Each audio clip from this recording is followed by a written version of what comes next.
صحابی رسول کہتے ہیں نبی صلی اللہ علیہ وسلم نے فرمایا کہ مسجد میں نکلنے سے پہلے میں تمہیں ایک ایسی صورت بتاؤں گا جو قرآن مجید میں سب سے افضل صورت ہے، سب سے عظیم صورت ہے۔ جب نکلنے لگے تو صحابی فرماتے ہیں میں نے یاد دلایا تو آپ صلی اللہ علیہ وسلم نے فرمایا سب سے عظیم صورت ہے الحمدللہ رب العالمین، اور آگے پوری سورہ فاتحہ۔ تو یہ بڑی فضیلت ہے، قرآن مجید میں بھی اللہ نے اس کی فضیلت کو بیان کیا، فرمایا وَلَقَدْ آتَيْنَاكَ سَبْعًا مِّنَ الْمَثَانِي وَالْقُرْآنِ الْعَظِيمِ، اے نبی ہم نے آپ کو 7 وہ صورتیں دی ہیں جو بار بار دہرائی جاتی ہیں اور باقی قرآن۔ تو یعنی اس صورت کو الگ سے اللہ نے بیان کیا کہ باقی قرآن بھی دیا اور یہ 7 صورتیں بھی دیں، تو یہ اس کی علامت ہے کہ اس صورت کی اللہ کی نظر میں بہت اہمیت ہے۔ اور اللہ نے اس کی صفت یہ بیان کی بار بار دہرائی جانے والی بار بار دہرائی جانے والی صورت، تو یہ بھی اس کی ایک فضیلت ہے کہ بار بار نمازوں میں دہرائی جاتی ہے۔ نماز میں قرآن کا کوئی بھی حصہ اتنا زیادہ پڑھا جاتا ہے جتنی سورہ فاتحہ کو پڑھا جاتا ہے، تو بہت بڑی فضیلت ہے۔ اور آپ صلی اللہ علیہ وسلم نے فرمایا لم ينزل فی التوراۃ ولا فی الانجیل سورۃ مثل سورۃ الفاتحۃ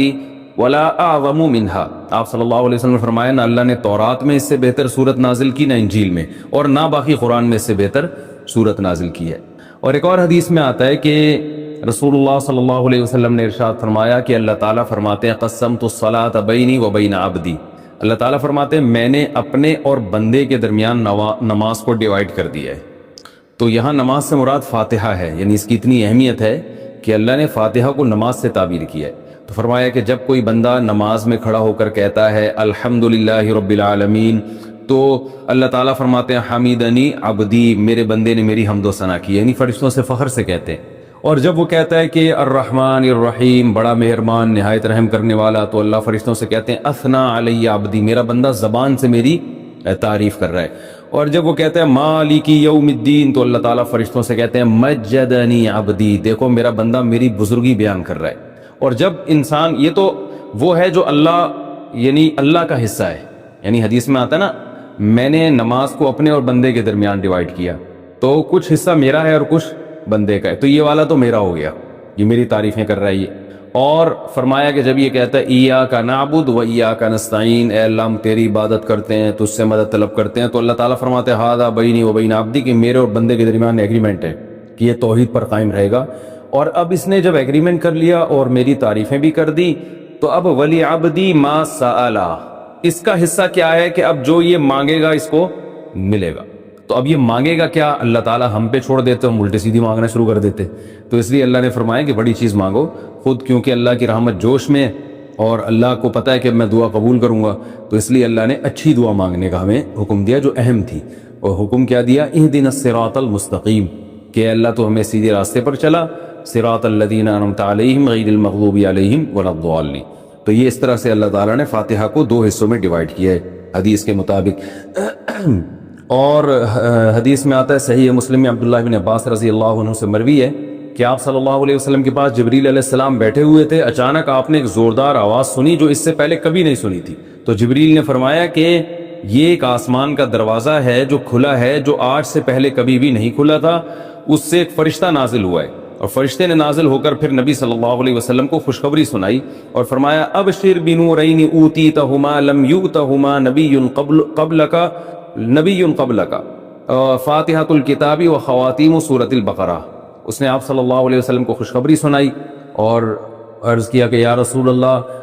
آپ کو میں 2 ایسی قرآن کی صورتوں کی خوشخبری سنا رہا ہوں جو آپ سے پہلے کسی نبی کو نہیں دی گئی، تو ایک تو سورہ فاتحہ اور ایک سورہ بقرہ کا آخری حصہ، آمن الرسول بما انزل الیہ من ربہ والمؤمنون۔ تو یہ اس کے کچھ فضائل ہیں، اس سے معلوم ہوتا ہے کہ بہت بڑی فضیلت ہے۔ ایک فضیلت سورہ فاتحہ کی یہ بھی ہے کہ یہ دم میں بھی رقیہ کے کام آتی ہے۔ صحابی سے ثابت ہے کہ انہوں نے جن اتارا اور سورہ فاتحہ پڑھ کے ان پہ پھونک مارتے گئے اور وہ جن کے اثرات ختم ہوتے چلے گئے۔ تو اس لیے اگر کسی پہ خدا نخواستہ جادو یا جنات کے اثرات ہوں تو سورہ فاتحہ پانی پہ دم کر کے چھینٹے ماریں یا ویسے ہی پھونک ماریں، اس کا بہت فائدہ ہوتا ہے۔ یہ سورہ فاتحہ کیا جو ہے نا کچھ فضیلت تھی جو میں نے آپ کے سامنے بیان کی۔ اب اس کی کچھ تفسیر بیان کروں گا۔ سورہ فاتحہ میں نماز میں اس کا کیا مقام ہے؟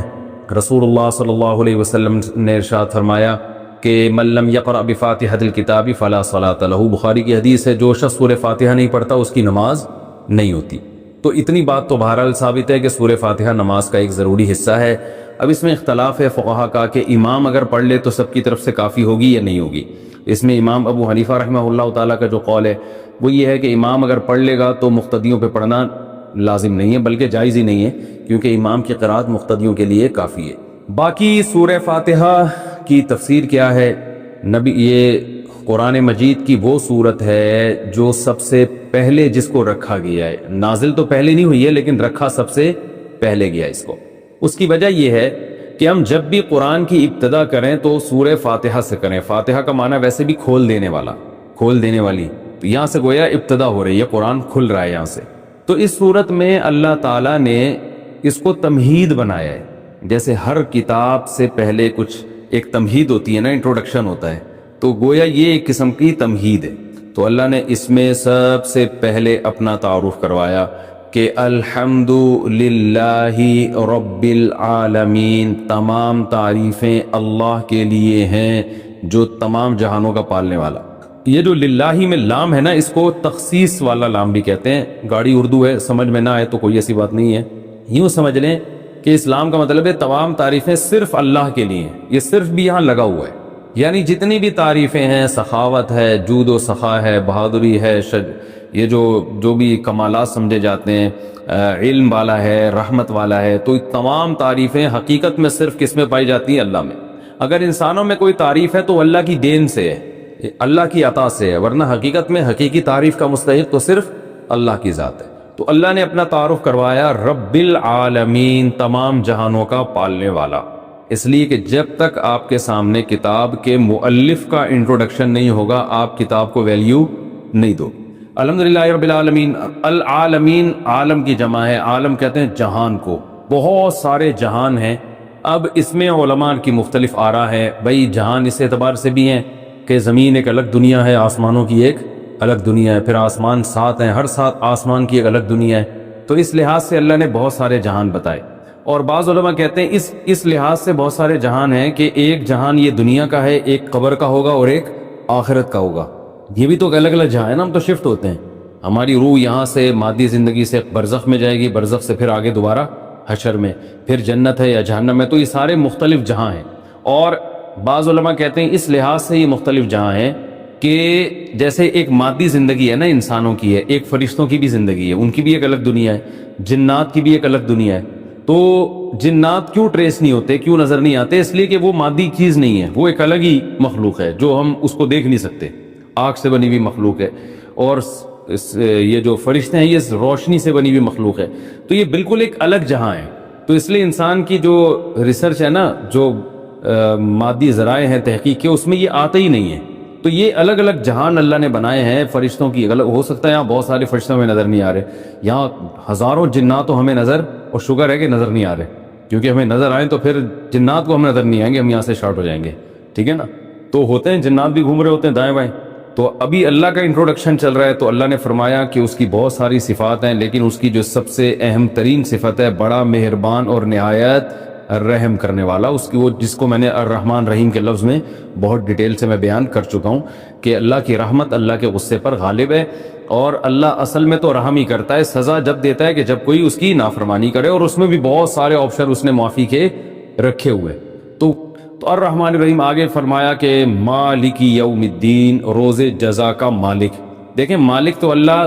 اس جہاں کا بھی ہے، اس جہاں کا بھی ہے، لیکن روز جزا کا مالک اس لیے اللہ نے بیان کیا کہ اس دنیا میں عارضی طور پر انسانوں کی بھی حکومت ہوتی ہے، لہذا انسان ایک دوسرے پہ ظلم کرتے ہیں، اور اللہ یہ ظلم ہونے دیتا ہے، کیونکہ اللہ نے اختیارات دے دیے ہیں کہ تم چاہو تو سیدھے راستے پہ چلو، تم چاہو تو غلط راستے پہ چلو، اس قسم کے اختیارات اللہ نے ہمیں دے دیے۔ تو آخرت میں یہ اختیارات نہیں ہوں گے، اور آخرت میں ملکیت صرف اور صرف اللہ کی ہوگی۔ تو لہذا جو عقل مند لوگ ہیں وہ آخرت کو سامنے رکھ کر زندگی گزارتے ہیں، وہ کہتے ہیں اگر آج ہم نے اپنے اختیارات کا غلط اور ناجائز فائدہ اٹھایا تو کل ہمیں یہ بھگتنا پڑے گا، کیونکہ یہ اختیار ہم سے سلب ہو جائے گا، ہم سے چھین لیا جائے گا۔ تو اس لیے اللہ نے بتایا کہ مسلمان کا عقیدہ کیا ہے کہ اللہ دنیا کا بھی مالک ہے اور آخرت کا تو تنہا مالک ہوگا، اس میں تو عارضی طور پر بھی لوگوں کو اختیارات نہیں ہوں گے۔ تو یہ آخرت کا عقیدہ بہت ضروری ہے، اس کے بغیر اسلام پہ نہ کوئی چل سکتا ہے، نہ وہ مسلمان کہلا سکتا ہے۔ تو مالک یوم الدین کے بعد اللہ نے ہم سے ایگریمنٹ کروایا ایاک نعبد و ایاک نستعین، کیونکہ آگے